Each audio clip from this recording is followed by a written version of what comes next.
Hey there, welcome. Do you wonder how sometimes there are some people who can just do all the things? They get everything done and you're spinning your wheels, struggling trying to just keep up, and you're thinking, how does everybody get all of this stuff done? Well, today I'm going to talk to you about some of my favorite productivity tips.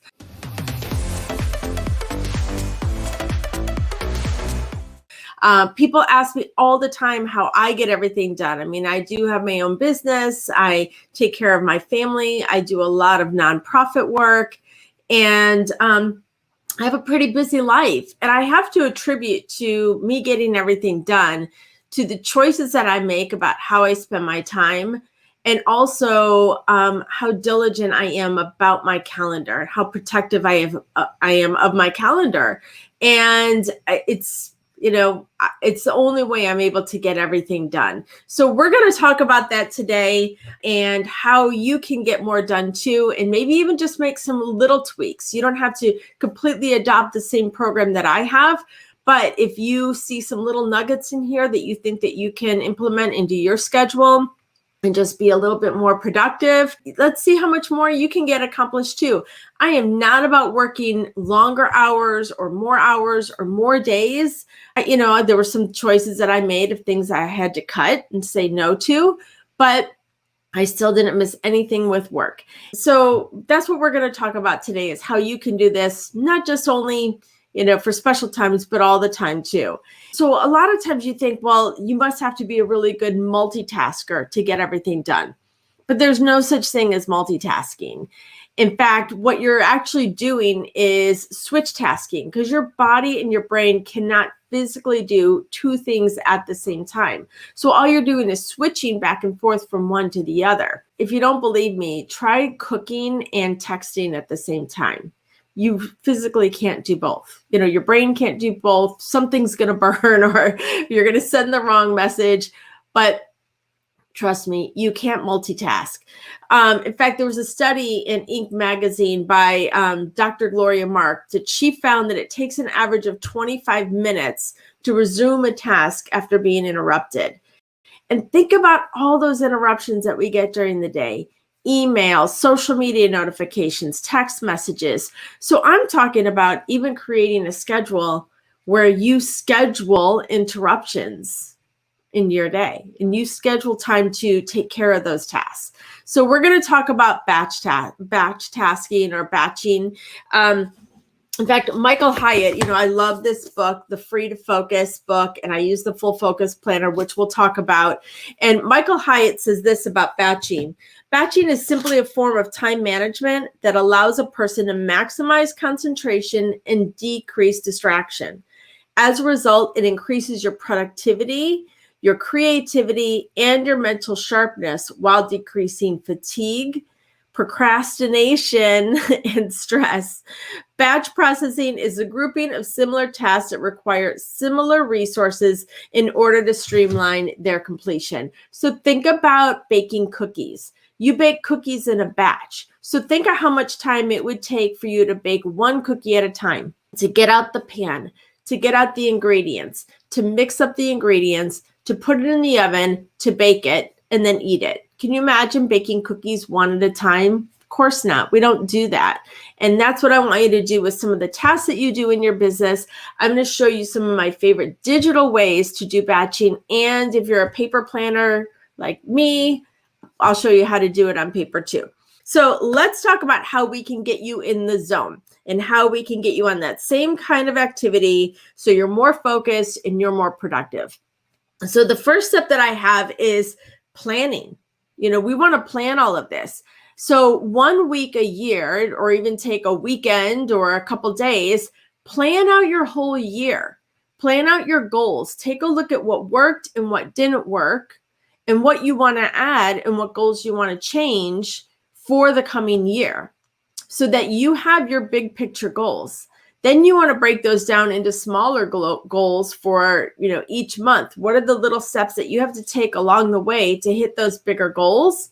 So you're going to plan that every year. I usually do mine in November or December. I take a full week to do my planning for the year. It's a small investment in time to make sure that I have a big picture view of everything I want to accomplish for the coming year. So we'll focus on that first and do your annual planning.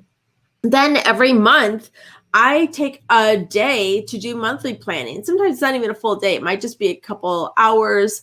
And one tool that I love for using that is I use the Cultivate What Matters Goal Planner. And this is a really great way to assess what worked and what didn't in that month, and what you need to carry over and to complete so that you are on track to hit that big annual goal. But I also love how this forces you to pause and reflect on things you're grateful for, things that worked, do a reset. In fact, I book an appointment on my calendar at 8 a.m. on the first of every month, and I just have it as reset because sometimes we get off track. So this is kind of my reminder to get back on track, So think about like diets. Sometimes you're on a diet and then you cheat a little bit. Next thing you know, you're eating, a pint of ice cream, watching TV, and now you've got to reset your diet. Well, I reset my whole schedule once a month, the first of the month, and I do it with this Cultivate What Matters planner. So this is one of my favorite tools that I use, and it just walks you through some different exercises of, where are you on your big goals? How close are you? What daily habits do you want to implement personally and professionally, whether it's drinking more water or taking walks or reading more books? Or is it more like, I want to send more emails, I want to blog post more, I want to do more social media? So really you come up with those goals, but this helps you get back on track. So one day a month, I schedule time to reset my month. Then the other third plan that you want to have is your weekly plan. And I actually take 2 time blocks a week to do this. I do it on Monday and I do it on Friday, because my Friday is kind of a reflection, but then Monday I might adjust some things that have happened over the weekend. And I want to create my plan for the week and make sure that I'm listing my big 3, which we'll talk about, and the most important tasks that I want to accomplish that week. And I want to make sure that I've protected my calendar. I've blocked out my calendar so that I'm productive. I don't have room for distractions and fluff. Or maybe that's what I need. Maybe I need a little bit more self-care and I need to build in some lunches with friends. But I also give myself some buffer time too, so that I'm not constantly go, go, go all the time. So those are the 3 things I want you to start with is your planning, your annual plan, your monthly plan, and your weekly plan. Now let's get into your daily plan and talk about your schedule. And this is where you really start creating those batch tasks. So I'm going to show you how I have it set up on a Google Calendar, but you can certainly do this on a paper planner as well. I will show you my paper planner. So I'm going to share my screen here. And all right, here we go. All right, so this is what I would call my perfect week. So if you use the Full Focus Planner, we talk a lot about a perfect week and how you can actually create it and block it out and color code it so that you've built in what you would consider to be the perfect week that's free of distractions, that has some batch tasking on there. And I love to color code my calendar so I can just at a glance see by a color what it means. And these colors mean different things to me. But so the first thing you'll notice on here is I schedule email time. That's right. I don't get distracted every time my email goes ding, ding, ding. In fact, I turn it off on these non-times so that I'm not distracted, because I check my email at 8, I check it at 1, and I check it at 4:30 before I leave for the day. 3 times a day, I check my email. And sure, I'll probably check it on my phone or something. But there's nothing on here that people can't wait 3 hours for. If something is that urgent, they will call me. So I only check my email 3 times a day. If you can be really good at this, I'd recommend checking it just twice a day. But otherwise, I get a lot of email and these blocks will have to be bigger. But I schedule an hour in the morning because I have a lot of stuff that comes in overnight. And it's not just checking new emails, it's taking care of little things on these that people email me. It could be, something that a client wants me to add to their social media calendar. I'll read it, but then I'll take care of it too and put it on the calendar, park it, and move it. And, I've talked before about having inbox zero, where you get your inbox down to 0 emails. That's nearly impossible for me, but I'll tell you, my inbox is usually under 20. So, that's because I'm taking care of it at, specific times, at designated times, and I'm making sure that things are marked off my list. So I check my email 3 times a day. You'll notice also that I have on here weekly planning. I do this on Monday morning and on Friday morning, where I plan out the week on Mondays, and I make sure that I have all of my appointments synced to my Google Calendar and are getting my tasks done. And then on Fridays, I reflect on what worked that week, what worked that week, what didn't, what I need to add, and I add those in on my Friday planning as well. I also schedule in admin tasks. So this could be my accounting and billing. It could be, other things that are not client related. They're not even revenue generating, but every once in a while you need to build in some administrative tasks. It could be updating my Asana for my assistant, so little things like that. Then you'll see here, I block out 3 days a week, 3 hours at a time for social media. And this is my content writing. It is creating graphics for social media. It's actually scheduling posts. It's responding to comments. So you're thinking, but Barbara, see that you've got 9 hours a week blocked out for social media. Yeah, but that's for about 10 to 15 accounts. So if I can do that for 10 to 15 accounts, you can manage your social media in an hour a week. I promise you. So I have 9 hours blocked for 10 to 15 clients. So it can be done. I promise you. And then I have personal things here in purple. I have to block out an hour a day now. The kids are back in school and I have to pick them up from school because we don't have school buses running. So I put that on my calendar every day. Anything I have personal goes in a purple time block. And then my own marketing. If I'm writing email campaigns, blog posts, social media posts, Facebook ads, I create all this in my 1 hour block a week. So for my own marketing, yes, I do an hour a day, but I probably do more than some and probably more than is necessary because I'm a marketing agency marketing a marketing agency. So I might do a little bit more marketing than some, but that's all blocked on here too. Then you'll notice too on these green blocks are clients. So I only have client meetings on Tuesday, Wednesday, and Thursday. Honestly, part of that is because then I only have to do my hair and makeup on Tuesday, Wednesday, and Thursday. I know that seems vain, but usually on Mondays and Fridays, I don't see people. I might be here in a t-shirt and yoga pants or something. And it's just easier for me to have all of my client meetings on Tuesday, Wednesday, and Thursday. So that's honestly the reason why. And so this might be client meetings, but it might also be, client projects and tasks. So these are things outside of social media that I'm doing for them. It could be writing their email campaigns. It could be a meeting in person. It might be my client reports that I do. So client tasks all go in these green blocks because green is money, and that's where we make our money. And then if I do anything business building, like a Rotary meeting or a BNI meeting or a networking event, then I have those in my blue blocks. And then, of course, my Elevate training goes in red. And then I have in here, too, my meetings with my assistant, Din. She and I meet twice a week just to stay updated. But we're also staying in touch via Asana and some Google spreadsheets. So we're in touch 4 days a week. She works Monday through Thursday. So, Din and I are always meeting, but are always in touch. But on Tuesdays and Thursdays, we sit down and have a meeting and we plan out our next steps and what's working, what we need to do more of. And And then Fridays are kind of like a catch-up day for me.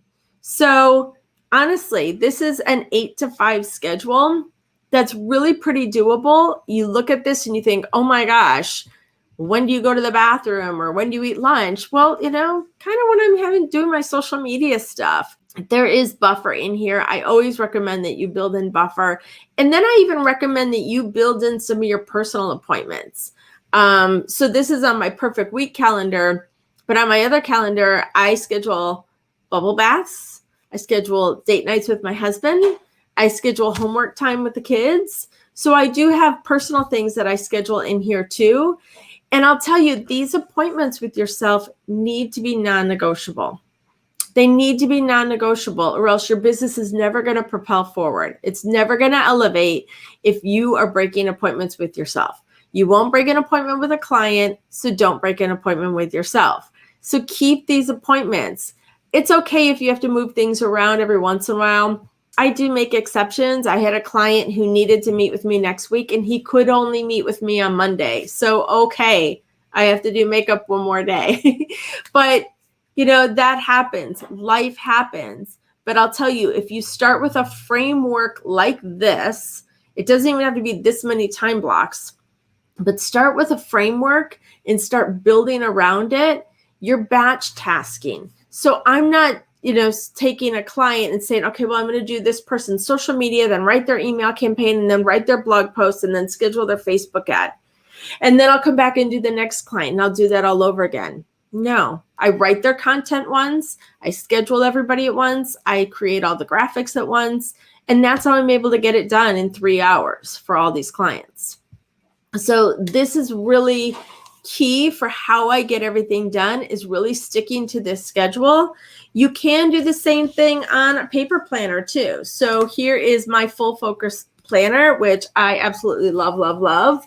And I do the same kind of on Fridays when I do my weekly planning. That's when I go back and I fill out the pages and reflect on what worked, what didn't, what do we need to carry forward, what should we kill because it was a time waster.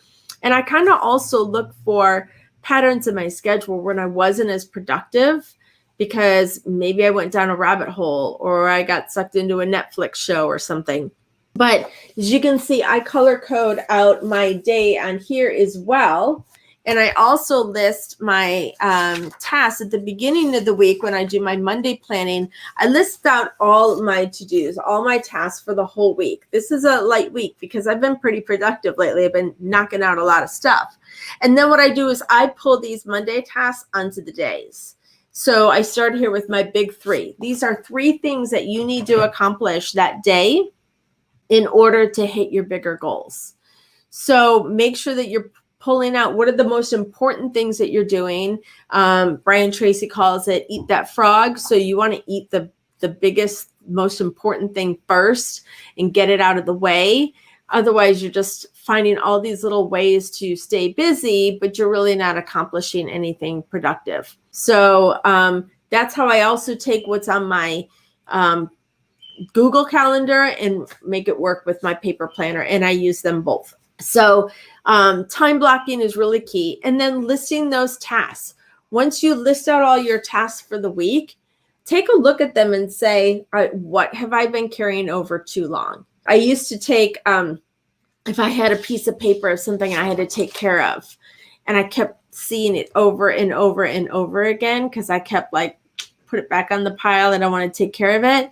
I finally started putting a dot in the corner. And then every time I picked it back up, another dot in the corner. So that after a while, I would see how many times I have touched that paper and not taken care of it and said, oh my gosh, just do it. Just make this your priority. Make it your big 3 for the day and get this task done. Or if it's not that important, delegate it. Give it to someone else to do. Maybe it's not yours to do. So think about that too. Your big 3. I list out a big 3 every month, every week, and every day as well. So like your big 3 might be, let's say this month I want to start a YouTube channel. Okay, so then every week you think, well, I need to record this video. I need to create the script. I need to record the video. I need to edit the video, and I need to post the video. So that's how you get from a weekly task to daily tasks to get them done. And then again, don't forget yourself. Build in a task for yourself where you're taking care of yourself too, because that's really, really important, really key, especially a lot of the stress and everything that's happening in this world. Build in time on your calendar for yourself to decompress and just take care of yourself, because it's easy to get sick or run down, or then everything falls apart, right? It's like putting your oxygen mask on first. All right. So now that we've talked about how to plan it out, how to create your perfect schedule, and how to put those tasks on your calendar, let's talk about what things you can be batching. So one of the first ones I love to do is emails. You saw how I scheduled out email blocks on my calendar. I don't let those emails distract me. I don't keep checking my email all day long or every time it dings. I have notifications turned off on my computer. And, I have a lot of clients and organizations I'm in now that use WhatsApp. And I have WhatsApp on my computer and it dings all day long. And I have to turn it off because 99% of the time it is not something I need to take care of. And I just don't need the dinging. Even though I'm not even looking at it, every time it dings, I'm like, oh my gosh, but what if that is something important? I'm just going to check. Oh, no, it wasn't important. Oh, wait, but oh, look, here's a cute picture of her kid. Don't do it. Just don't go down that rabbit hole. Don't get sucked into the dings and the bings. So turn them off. But also, in addition to checking my own email, my email campaigns that I send out, I like to batch write campaigns. So I'll batch write like 4 or 5 emails at once, whether it's for a downloadable or an upcoming promo that I have or something. Batch write those emails, because once you get in that flow, you just, it just kind of all comes out. That way you don't have to go back and read, well, what did I write? Where did I leave off? What was I saying? I forget. Let's start over. Just write it all at once. Another thing I batch write a lot is blog posts. So again, I do a lot of my blogging on the weekends because that's when I have no distractions, I have no commitments, and I can able just sit on my pool deck with my laptop and write out some blog posts. And I'll write 4 or 5 at once, but I'll just schedule them to go out, or I'll send them all to my assistant at once so she can proofread them. And then we create all of the downloads to go with them all at once. So blog posts are another great thing to batch, especially if you're like in that creative zone. And then social media posts. So that's why it takes me no time at all to do my social medias, because I've already just pre-written it. I got in the zone once, I wrote all the content, I did all the graphics, and now I just post it. It takes 5 minutes once you've done that. And then other things like accounting and billing. I only do our billing twice a month, so I don't have to keep going in and checking invoices and sending them individually. Even if it's a client that starts on an odd date, I just give them a free week and I'll start them on the 15th, so everybody gets billed on the 1st or the 15th of the month. And I have all of that automated too. So all of my accounting and billing is done automatically, but I do go in and check it. So these are just some tasks that you could, batch and get done so that you can focus on what you do best. These are not the reasons that you started a business. You didn't start a business doing what you do best because you wanted to do social media and write blog posts and emails. Unless you're a marketer like me, you're probably doing what you do best and you want these other tasks just to get done so you can move on. So batch work these things so that you can focus on what you do best, which is, your moneymaker. And then I have a couple other tips for you too. So one is, have a bank of email template responses. So in my email, I have saved as drafts emails that I send all the time to people that are responses. So I don't have to rewrite this email every time. Another thing I like too is, create some music and some playlists. So this is one of my funnest things. And sometimes I'll post a question in our groups about your playlist or adding songs to your playlist. So this is how my playlists go.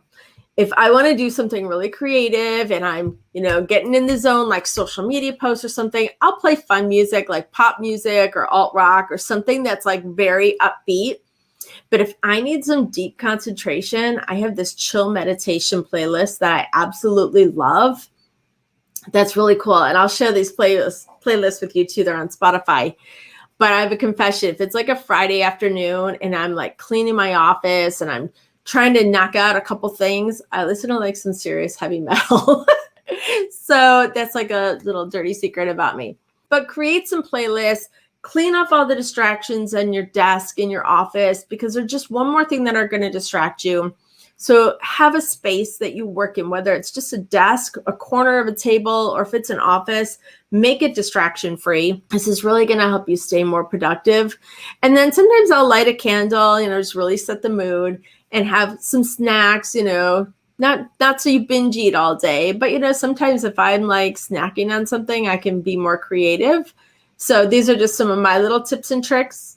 So I'm going to have a download for this as well and attached to this so that you guys will have all of my tips. You'll have some templates and some ideas of things that you can batch. I would love to know if you do any batch work, what you like to batch. And if there's more ideas that you want to add to this too, I'm always open to ideas and suggestions. So drop those in the comments below. And then if you're going to adopt one of these new things and you're going to start, whether it's creating a color-coded calendar or even just setting aside a batch time once a week, maybe it's just 1 hour a week. It's going to be your batch time to just do social media content. Doesn't have to be all 40 hours a week like mine is. And then just to review the ones that I talked about today, Free to Focus by Michael Hyatt. This book is phenomenal. And it's all about how to be more productive and get more done. But more importantly, how to shift your focus so that you're only working on things that you enjoy and are profitable. And isn't that what we want? And then I use the Full Focus Planner. This is a quarterly planner. Kind of talks about some of that in the book, but I love, love, love this. I've been using this planner for about 4 years now. So I love the Full Focus Planner. And then the Cultivate What Matters Planner. This is the one I use annually that comes out with my monthly tabs, as you can see. And every month I kind of just do a reset on my goals so that I know that the tasks that I'm putting on my calendar every day, every week, and every month are getting me closer to my goals. So thanks so much for joining me on this talk about batching. I love talking about batch work. It's just the geek in me. And let me know what your biggest takeaway is, or if you have more ideas, let's share those. All right, so I'll see you soon, and be on the lookout for the download of how to batch your tasks. All right, have a fantastic day. See you later. Bye-bye.